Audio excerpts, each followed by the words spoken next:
आपका हमारी सुंदर से प्लेटफॉर्म वाइटल एजुकेशन पर।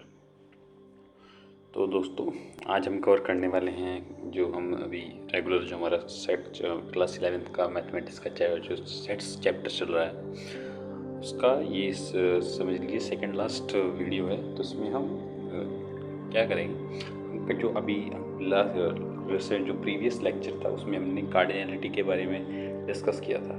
तो अभी हम उसके ही कुछ फॉर्मूलाज आगे डिस्कस करेंगे और इस लेक्चर में हम प्रोबेबली कुछ क्वेश्चंस को भी डिस्कस करेंगे, उनके सॉल्यूशंस, यानी क्वेश्चंस के लिए मतलब क्वेश्चंस को हमें कैसे अप्रोच करना है, उनके सॉल्यूशंस और कुछ जेईई मेंस के क्वेश्चंस भी, यानी जो प्रीवियस क्वेश्चंस हैं वो भी हम आगे आज करने वाले हैं। तो चलिए स्टार्ट करते हैं।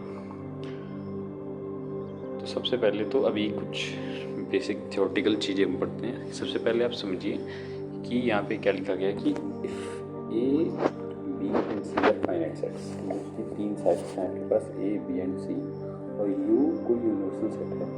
तो उसका एक रिजल्ट इन्होंने क्या दिया है, उन्होंने जो रिजल्ट दिया वो क्या वो ये दिया है कि एन ए यूनियन बी क्या होगा, n A plus n B minus A intersection B. ये तो आपने पिछले लेक्चर में देखा ही था। आप देखते हैं सेकंड पार्ट है वो आपको देखना चाहिए। सेकंड पार्ट क्या कहता है कि आपको निकालना है ए माइनस बी में नंबर ऑफ एलिमेंट्स निकालना है। तो आप कैसे निकालेंगे, n A minus A intersection B. तो आप इसको थोड़ा सा कॉन्सेप्चुअली समझने की कोशिश कीजिए। ये कहना क्या चाहते हैं कि एन ए माइनस बी में हम ए माइनस बी में कौन सा एलिमेंट रखते हैं, वही एलिमेंट्स जो ए के अंदर हैं और उन एलिमेंट्स को हमें छोड़ना है जो बी के अंदर भी हैं। ये जो दोनों में कॉमन एलिमेंट्स हैं वो हमें हटाने हैं। तो वही यहाँ पे इन्होंने क्या है कि n A minus n A intersection B, यानी जो ए बी में कॉमन जो एलिमेंट्स हैं उनको हम हटा देते हैं। तो जो आपको मिलेगा वो क्या मिलेगा, ए माइनस बी। तो वही इसी बेसिस पर ये फॉर्मूला आपको मिलता है। फिर एक और फॉर्मूला है कि n A union B union C का फॉर्मूला क्या होगा, तो भी यहाँ पे सिंपली दिया गया। ये भी हमने पिछले क्लास में डिस्कस कर ही लिया था। एक क्विक रिकैप है आपके लिए, समझिए।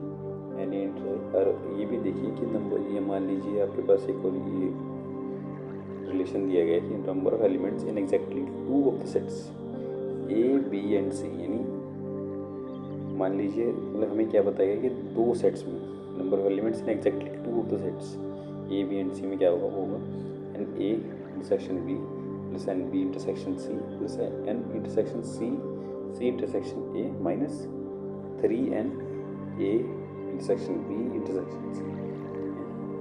अब बात करते हैं ये जो लास्ट रिजल्ट दिया गया वो क्या दिया गया कि number of elements in exactly one of the sets A B and C. तो उनमें से एक सेट का जो इनमें जो नंबर ऑफ एलिमेंट्स होंगे वो यहाँ पे गिवन है कि n A plus n B plus n C minus 2n A intersection B minus 2n B intersection B. तो सिंपली ये तो आपके रिजल्ट्स हैं, या आप वेन डायग्राम के थ्रू या अपनी वेरियस, वैसे तो सबसे आसान तरीका आपके पास वेन डायग्राम ही है, उसके थ्रू आप इनको आसानी से क्या कर सकते हैं, वेरीफाई कर सकते हैं। ये तो आपने जितने भी जो ये फॉर्मूलाज डिस्कस किए हैं जो आपने प्रीवियस लेक्चर में पढ़े ही थे। तो आइए आगे बढ़ते हैं हम आज। तो अब जैसे हमने बात की थी कि कुछ क्वेश्चन आज हम करने वाले थे। पहला ही जो क्वेश्चन है आप पहले उस पर ध्यान दीजिए। तो हमें क्वेश्चन दिया क्या गया है, उन्होंने कहा है कि इन ए ग्रुप ऑफ 50 पीपल, यानी मान लीजिए कि 50 लोगों का ग्रुप है, यानी मान लीजिए आपके पास एक सेट है ए और उसमें आपके पास 50 लोग हैं, 50 पीपल, ठीक है। उन 50 लोगों में से इन्होंने क्या कहा है कि 35 स्पीक हिंदी, यानी कि ए जो है आपका, आप इसको ए की बजाय आप इसको ये समझ लीजिए ये आपका यूनिवर्सल सेट है। यूनिवर्सल सेट में आपके पास टोटल 50 लोग हैं। उन 50 लोगों में से हिंदी बोलने वाले कितने हैं, 35, यानी एच में जो एच यानी एन ऑफ एच है कितना है, 35। फिर उन्होंने कहा है कि 25 speak both English and Hindi. Both Hindi and English का मतलब क्या है कि एन एच इंटरसेक्शन ई, यानी दोनों बोलते हैं, यानी जो दोनों कॉमन पार्ट है, यानी एच इंटरसेक्शन ई, वो कितना है, 25। तो वही यहाँ पे गिवन है कि एन एच, तो एन, और ये भी दिया गया कि एच एन एच यूनियन ई, एन एच यूनियन ई का मतलब ये दोनों, यानी जो यूनिवर्सल सेट है उसमें टोटल नंबर ऑफ एलिमेंट्स 50 है, तो आपको बताइए। अब उन्होंने कहा कि then how many people speak only English, यानी ऐसे कितने लोग हैं जो सिर्फ इंग्लिश बोलते हैं। तो पहले तो आपको ये समझना होगा कि आप उसको निकाल कैसे सकते हैं। तो पहले आप सवाल को समझिए, सवाल की डिमांड क्या है। सवाल क्या कहता है कि आपको वो लोग बताने हैं जो सिर्फ इंग्लिश बोलते हैं, वो लोग नहीं बताने जो इंग्लिश और हिंदी दोनों बोलते हैं, आपको सिर्फ वही लोग बताने जो सिर्फ इंग्लिश बोलते हैं। इनको क्या निकालना है, E minus H. E minus H में मतलब इसमें जो नंबर ऑफ एलिमेंट्स हैं वो उसके निकालने हैं। तो हमें पता है कि ई माइनस एच आप कैसे निकाल सकते हैं। तो ई माइनस एच निकालने के लिए आपको क्या करना होगा, आपको अभी हमारे पास क्या क्या गिवन है, एन एच गिवन है, एन ई हमें अभी गिवन नहीं है, n H intersection E given है, एन एच यूनियन ई और एन एच इंटरसेक्शन ई, ये चीज़ आपकी गिवन है। तो अगर आप ई माइनस एच निकालने जाएँ, तो अगर आप ई माइनस एच आप निकाल लेंगे, ई माइनस एच अगर आप सिंपली आप समझिए कि ई माइनस एच आप निकालने जाएँ, जो हमें पीछे फॉर्मूला दिया गया था, अगर आप उसके साथ जाएँ तो एन ई माइनस एच कितना होगा, n of E minus n E intersection H, ठीक है। लेकिन आपके पास जो है एन ई गिवन नहीं, तो आप इसको कैसे कर सकते हैं, इसका एक और तरीका है। आप क्या कीजिए, जो n E minus n E intersection H है, आप उसको ब्रेक डाउन कीजिए। कैसे ब्रेक डाउन कीजिए, यानी आप इसको ऐसे समझिए कि जो आपका ये का फॉर्मूला होता है, यानी जो एन ई है minus n E intersection H, आप इसको उस फॉर्मूले से ध्यान कीजिए। यानी आपके पास जो फॉर्मूला होता है n E union H, H union E is equals to n H plus n E minus n of intersection H. क्योंकि आपके पास इसकी और इसकी कोई वैल्यू नहीं है, तो और आपके पास ये एन ई और इन दोनों की वैल्यू प्रेजेंट है, तो आप क्या कीजिए, आपको किसकी ज़रूरत है, इसकी वैल्यू निकालनी है। तो इसकी वैल्यू निकालने के लिए क्या कीजिएगा, इतने हिस्से को एज इट इज़ रहने दीजिए और इस पार्ट को यहाँ ले आइए। तो जो आपका एन ई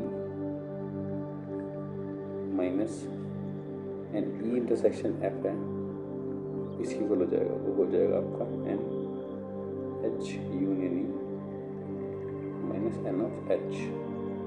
तो वही उन्होंने आपको यहाँ पे गिवन है, वही उन्होंने आपको दिया है, मतलब वही रिप्लेसमेंट करके आपको बता रखा है। और एन एच यूनियन ई कितना था आपके पास 50 और एन एच कितना है 35, तो यहाँ से आपका आंसर आ गया 50। ऐसे ही आपका आंसर है, यहाँ से आपका आंसर कितना आ गया 50, तो ये आपका आंसर है। चलिए आगे बढ़ते हैं। अब अगला क्वेश्चन जे मीन्स 2014 का क्वेश्चन है। तो यहाँ पे आपको दिया गया है एक सेट एक्स, और एक्स का जो स्टेटमेंट है, यानी जो उसका एक यानी दो फॉर्म पढ़ते हैं सेट्स, रोस्टर फॉर्म और सेट बिल्डर फॉर्म।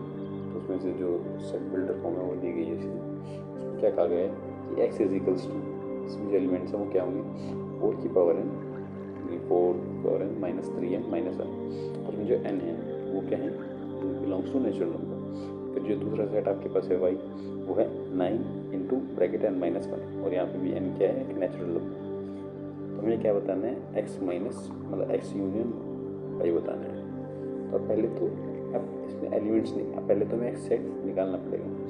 तो आप सिंपली समझिए, अब इसमें एलिमेंट्स रखना शुरू कीजिए। सबसे पहले आपको सबसे छोटा नेचुरल नंबर कौन सा मिल सकता है, 4 की पावर 1 माइनस 3 माइनस 1, तो यहाँ से आप 4 माइनस 4 यानी 0। फिर आपने रखा 4 की पावर 2 माइनस 3 टू 6, 4 की पावर करते हैं, हाँ जी सही है, 4 की पावर 2 रखा, 3 टू 6 माइनस 1, यहाँ से आ गया 4 का स्क्वायर 16, तो यहाँ से आपके पास आ गया 9। ऐसे करते करते एक्स के जो एलिमेंट्स आए हैं आपके पास वो क्या क्या आ गए, और 0 9 54 etc। यहाँ से आपके पास ये एलिमेंट्स आ गए। तो अब आगे बात कीजिए सेकंड सेट क्या कहता है, n इंटू एन माइनस। तो मैंने सबसे पहले 1 रखा, तो जब 1 रखा तो 1 माइनस 1, यानी यहाँ से आगे 0। फिर 9 इंटू 2 माइनस 1 रखा, देखो हमने 2 रखा तो आपको मिला 9। तो ऐसे करते करते वाई सेट में आपको मिले 0, 9, 18 एटसेट्रा एटसेट्रा। ठीक है, तो यहाँ से आप देख सकते हैं कि आपको जो एलिमेंट्स मिले हैं वो दोनों में इसमें मिले हैं 0, 9, 54 ऐसे बढ़ता जाएगा और 0, 9, 18।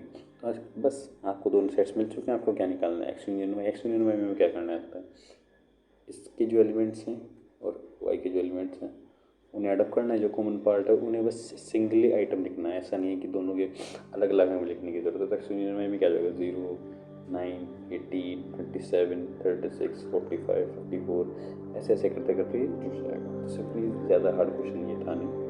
आइए आगे बढ़ते हैं। तो इन्होंने दिया कि एक्स यूनियन वाई किसके इक्वल होगा, वाई के। आप सिंपली देखिए कि जितने भी एलिमेंट्स आ रहे हैं वो एलिमेंट्स यानी एक तरीके है, बस इससे आप ऐसे समझ सकते हैं कि आप इसका वेन डायग्राम अगर बनाए तो वेन डायग्राम कुछ ऐसा होगा। तो ये आपका यूनिवर्सल सेट है, तो ये अगर ये आपका पूरा का पूरा वाई सेट है, वाई सेट है ये आपका, जो एक्स सेट है वो एक्स सेट इसके अंदर है। ठीक है, और अगर दोनों का यूनियन करते हैं तो आपको as it is Y set ही मिल जाता है। तो वही यहाँ पे हुआ है, इसी विजुअलाइजेशन के थ्रू इक्वेशन हुआ है, इसी कॉन्सेप्ट के बेस पे। आइए आगे बढ़ते हैं। तो अब एक सिंपली एक रिजल्ट हमें दिया गया है, if A and B are 2 sets, यानी ए और बी 2 सेट हैं, तो then A intersection A union B equals, तब A intersection A union B किसके इक्वल होगा। तो पहले तो आप इसको सिंपली 2 पार्ट में तोड़िए। सबसे पहले आपको क्या निकालना पड़ेगा, ए यूनियन बी निकालनी। तो ए यूनियन बी जब आप निकालने जाएंगे तो ये पूरा का पूरा पार्ट ए यूनियन बी है। ठीक है, तो ये पूरा का पूरा पार्ट आपका ए यूनियन बी है। और उन्होंने क्या किया है, इसमें से इस ए के साथ इंटरसेक्शन, तो जो दोनों में कॉमन पार्ट है, ये आपका पूरा सेट ए है। ए का हिस्सा कितना है, ए का हिस्सा ये है। ठीक है, तो यहाँ से आप अगर दोनों में कॉमन पार्ट देखें तो दोनों में आपको कॉमन पार्ट कौन सा लगा। तो एज इट इज़ हमारे पास जो रिजल्टेंट आंसर आया, आपके पास रिजल्टेंट में क्या गया, आपके पास वही जो आपका ए सेट था वही आपको रिजल्ट में मिल गया। तो यहाँ से जो आंसर आता है, यानी जो इसका रिजल्ट आया है वो क्या है कि A intersection A union B is always equals to. ठीक है, तो ये इसका सिंपली एक रिजल्ट एक multiple questions, multiple choice questions या कहीं पे ट्रिक क्वेश्चंस आते हैं तो वहाँ पे तुमसे ट्रिक करने वाले क्वेश्चंस हैं जहाँ पे इस रिजल्ट का यूज़ हो सकता है। तो इसको भी आप याद रखिएगा। आइए आगे बढ़ते हैं। तो अब एक और क्वेश्चन जेईई मेंस 2021 का क्वेश्चन है। तो इसमें क्या पूछा गया कि in a school there are 3 types of games to be played. तो स्कूल में 3 तरह के गेम्स किए जाते हैं। Some of the students play 2 types of games but none play all the 3 games which when diagram can be together by statements। यानी इन्होंने क्या कहा, उन्होंने कहा कि स्कूल में 3 तरह के गेम्स खेले जाते हैं। तो कुछ स्टूडेंट्स हैं वो 2 तरह के गेम खेलते हैं, लेकिन एक भी बच्चा ऐसा नहीं है जो तीनों गेम खेल रहा है। तो इस स्टेटमेंट को जस्टिफाई करने वाला कौन सा वेन डायग्राम है। तो आप सिंपली ये देखिए, आपके पास यहाँ पे 3 सर्कल्स गिवन हैं, में 3 तरीके के गेम्स। एक ये वाइट सर्कल ए, ये ब्लू सर्कल बी तरीके का गेम निकाल लिया, और मान लीजिए येलो सर्कल सी टाइप का गेम निकाला। तो आपको क्या दिखाना है कि 2 तरीके के गेम दोनों में कॉमन हो सकते हैं। यानी ये मान लीजिए इसमें ये कॉमन पार्ट आ रहा है, इसमें कॉमन पार्ट आ रहा है, और इसमें ये थर्ड वाले में ये कॉमन पार्ट आ रहा है। तो कॉमन पार्ट तो आ रहा है, लेकिन उन्होंने एक और बात कही कि but none play all the 3 games. कोई भी बच्चा तीनों गेम नहीं खेलता। तो तीनों में एक चीज़ देख सकते हैं, इन सब में तीनों ही डायग्राम्स में तीनों में कुछ ना कुछ पार्ट कॉमन है। यानी इन दोनों में ये पार्ट कॉमन है और ये पार्ट इस होल सर्कल का भी हिस्सा है। ऐसे इसमें भी सेम चीज़ है और थर्ड वन में भी है। तो इनमें से कोई भी वेन डायग्राम इस जो स्टेटमेंट ऊपर गिवन है उसको जस्टिफाई नहीं करता। तो जो कोई भी वेन डायग्राम है इस स्टेटमेंट को जस्टिफाई नहीं करता। ठीक है, इसका आंसर है। क्या कहता है कि in beauty contest of the number of experts voted for B से, यानी एक ब्यूटी कॉन्टेस्ट है उसमें वोटिंग हुई है, तो वोटिंग में आधे एक्सपर्ट्स ने मिस ए के लिए वोट किया है और 2/3 वोटेड फॉर मिस बी, यानी मिस बी के लिए 2/3 ने वोट किया है। 10 वोटेड फॉर बोथ, मतलब 10 लोगों ने दोनों के लिए वोट किया है और 6 लोगों ने किसी के लिए वोट नहीं किया। तो देन हाउ मेनी एक्सपर्ट्स कर दे ब्यूटी कॉन्टेस्ट। सिंपली समझिए, पहले आप मान लीजिए उसमें कहीं एक्स नंबर ऑफ एक्सपर्ट थे, तो ए के लिए कितने ने वोटिंग की, x/2, बी के लिए कितनों ने की, 2x/3 3rd ऑफ। और उन्होंने क्या कहा कि एन ए, अगर मैं एन ए यूनियन बी निकालूँ तो n A plus n B minus A intersection, n A intersection में वो एक्सपर्ट्स आएंगे जिन्होंने दोनों के लिए वोटिंग की, कितने हमारे पास 10। तो यहाँ से आप देखिए x/2 + 2/3x - 10, तो यहाँ से आप सिंपली इसको सोल्व कीजिए तो आपको क्या मिल जाएगा x - 6। और एन ए यूनियन बी कितना होगा, एन ए यूनियन बी में से आप एन ए यूनियन बी में वो एक्सपर्ट्स आ जाएंगे जिन्होंने दोनों के लिए वोट किए हैं। तो ये कितने होंगे टोटल नंबर ऑफ एक्सपर्ट्स -6। 6 क्यों माइनस हुआ है, इससे वो लोग हैं जिन्होंने किसी के लिए वोट नहीं किया, तो इसमें से 6 - 6 लोग हैं। तो टोटल नंबर ऑफ एक्सपर्ट्स कितने हैं, x, उसमें से -6। तो यहाँ से आप अगर इस पूरे इक्वेशन को आप सॉल्व करेंगे तो यहाँ से आपका आंसर सिंपली x = 24 हो जाएगा। सिंपली ज़्यादा हार्ड क्वेश्चन नहीं था, नहीं, बस आपको सब चीज़ें गिवन है, बस एज इट इज़ रखते जाना है और बेसिक जो कार्डियलिटी का फॉर्मूला है उसको अप्लाई करके इस क्वेश्चन को आप आसानी से सॉल्व कर सकते हैं। आइए आगे प्रोसीड करते हैं। एक और क्वेश्चन है, इसमें क्या कहा गया है कि out of all patients in hospital, यानी हॉस्पिटल में 89% are found to be suffering from heart element, यानी 89 जो % पेशेंट्स हैं उन्हें कोई भी दिल की बीमारी है और 98% को कोई भी लंग इन्फेक्शन है। अब उन्होंने क्या कहा कि इसके परसेंट, यानी कि मतलब कुछ के % लोग दोनों ही एलिमेंट से ग्रसित हैं, मतलब उन्हें हार्ट एलिमेंट भी है और लंग्स इन्फेक्शन। तो then K net can not belong to the set. तो यानी आप इसका एक क्वेश्चन है वो ये है, यहाँ पे 4 सेट दिए गए, इनमें से कौन से सेट से वो बिलोंग नहीं कर सकता, ये उसने पूछा है, ठीक है।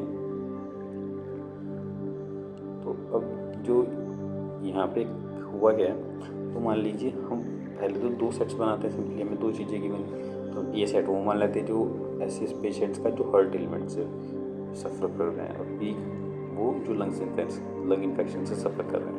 तो ए में 89 मान ली, मतलब आप ये समझ लीजिए कि आपके पास 100% प्लस 100 पेशेंट्स हैं, तो 100 पेशेंट्स में से 89 आपके ए सेट में आ गए, 98 बी में आ गए, और दोनों में कॉमन कितने हैं, के दिए गए।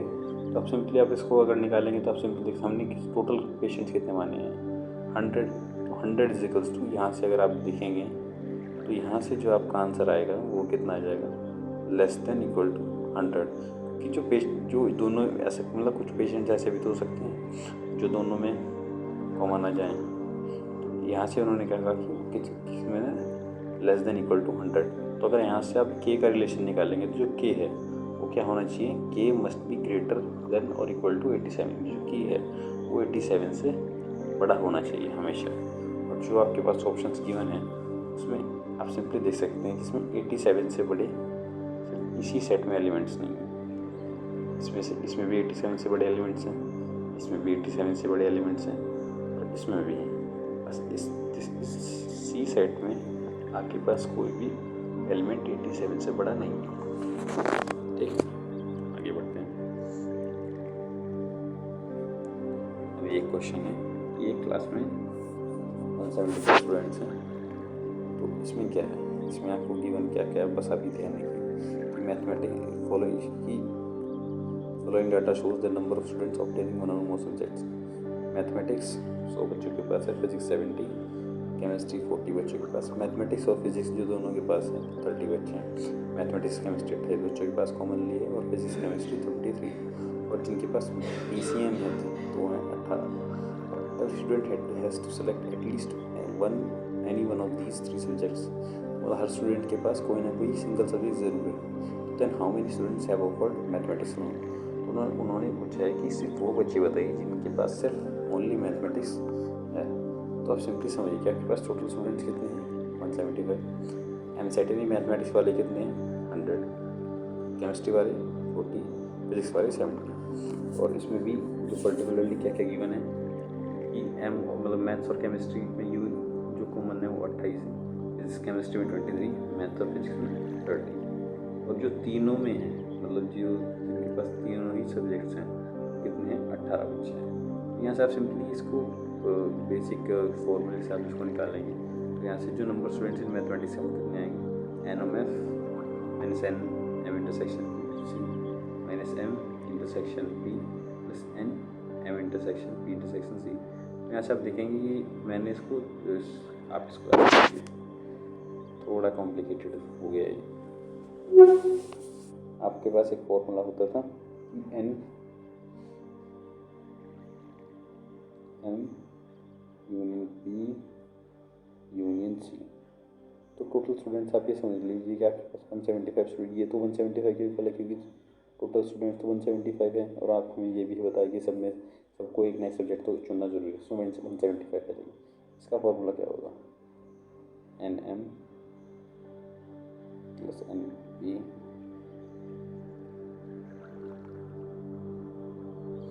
प्लस एल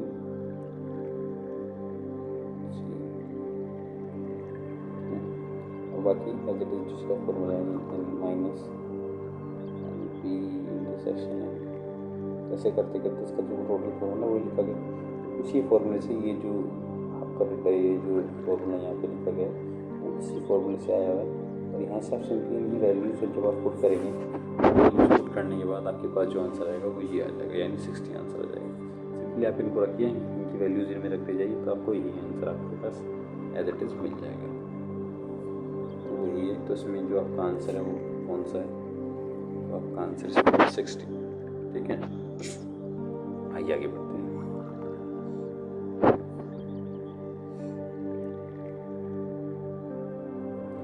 तो नेक्स्ट क्वेश्चन है क्या, 50 स्टूडेंट्स फॉर सर्वे, 50 बच्चों का क्या हुआ, सर्वे हुआ और asked they were taking physics math और chemistry course in the next quarter, यानी कि अगले क्वार्टर में कौन सा सब्जेक्ट लेने वाले हैं PCM में से। उसमें से क्या कहा गया कि 20 स्टूडेंट्स तो क्या है फिजिक्स ले रहे हैं, 21 स्टूडेंट्स 96 मैथ्स ले रहे हैं, 19 केमिस्ट्री, जो 9 स्टूडेंट्स हैं वो फिजिक्स केमिस्ट्री, मतलब फिजिक्स और मैथ्स दोनों, 7 स्टूडेंट्स फिजिक्स और केमिस्ट्री, और 10 स्टूडेंट्स मैथमेटिक्स और केमिस्ट्री ले रहे हैं। और 3 स्टूडेंट्स ऐसे हैं जो तीनों ही सब्जेक्ट ले रहे हैं, और 7 बच्चे ऐसे भी हैं जो कोई भी सब्जेक्ट नहीं ले रहे हैं। सबसे पहले उन्होंने क्या कहा, पहले में वो स्टूडेंट्स बताने जो सिर्फ फिजिक्स का कोर्स ले रहे हैं। तो आप सिंपली पहले तो ये समझिए हमें क्या निकालना है कि वो बच्चे बताने हैं जिनके पास सिर्फ फिजिक्स कोर्स है। तो आप ये समझिए कि जो ऐसे स्टूडेंट्स जो एग्जैक्टली 2 कोर्सेज ले रहे हैं वो कितने हैं, 21 जो टोटल स्टूडेंट्स है फिजिक्स वाले। आप ये समझिए पहले उसमें से 6 - 4 - 3, अब ये किस हिसाब से हुआ ये आप समझिए कि 6 स्टूडेंट्स जो हैं -4 - 3, ये जो टोटल स्टूडेंट्स जिन्होंने फिजिक्स ली वो कितने थे, 21। और उन्होंने क्या कहा कि the number students taking exactly 2 course, यानी ऐसे बच्चे जैसे 2 ही कोर्स ले रहे हैं तो वो कितने हैं, वो हिसाब से कर इन्होंने पहले तो 3 स्टूडेंट्स वो माइनस किए जो 3 कोर्स ले रहे हैं, और 4 और 6 ये हैं जो मल्टीपल सब्जेक्ट्स ले रहे थे। तो यहाँ से आपका आंसर है 8। तो यानी आप ये समझिए कि जो स्टूडेंट्स खाली फिजिक्स ले रहे हैं वो किसके इक्वल हो गए, 8। तो यहाँ से आपके जो स्टूडेंट्स हैं जिन्होंने जो सिर्फ फिजिक्स ले रहे हैं कितने हैं, 8। आप इसको सिंपली अब थोड़ा कॉम्प्लिकेट हो रहे हैं, आप इसको वेन डायग्राम के थ्रू समझिए। मान लीजिए आपके पास 3 सब्जेक्ट है PCM, ठीक है। तो ये स्टूडेंट्स वो हैं जिनके पास सिर्फ फिजिक्स है, और फिजिक्स में A + E + D + G, यानी 4 इनको जोड़ के जो टोटल नंबर आएगा वो फिजिक्स के टोटल स्टूडेंट्स हैं 21। और मैथ्स में है C स्टूडेंट्स वो हैं जिनके पास सिर्फ मैथ्स है, और उसके अलावा D + D + है, ये टोटल मैथ्स के स्टूडेंट हैं। बात करते हैं C में केमिस्ट्री में जो B है, B वो स्टूडेंट्स हैं जो सिर्फ जिनके पास केमिस्ट्री और कोई सब्जेक्ट नहीं है, उसके अलावा +E + G + है, तो ये 4 सब्जेक्ट हैं। तो अगर बात करें सिर्फ फिजिक्स की, तो अगर मुझे फिजिक्स निकालना है तो पहले तो मुझे क्या करना पड़ेगा, ये D G E निकालना पड़ेगा, यानी हमें क्या है, हमें टोटल ये बताओ, उसमें से डी जी ई हमें क्या करना है, माइनस करना है। तो ये तो आपको पता है 21, जो डी है अगर आपको डी निकालना है तो डी कैसे निकलेगा। पहली बात तो ये समझिए कि जी क्या है, जी वो स्टूडेंट्स हैं जो दोनों में कॉमन है, मतलब तीनों में ही कॉमन है। वो कितने हैं, 3 तो यहाँ से आ गया।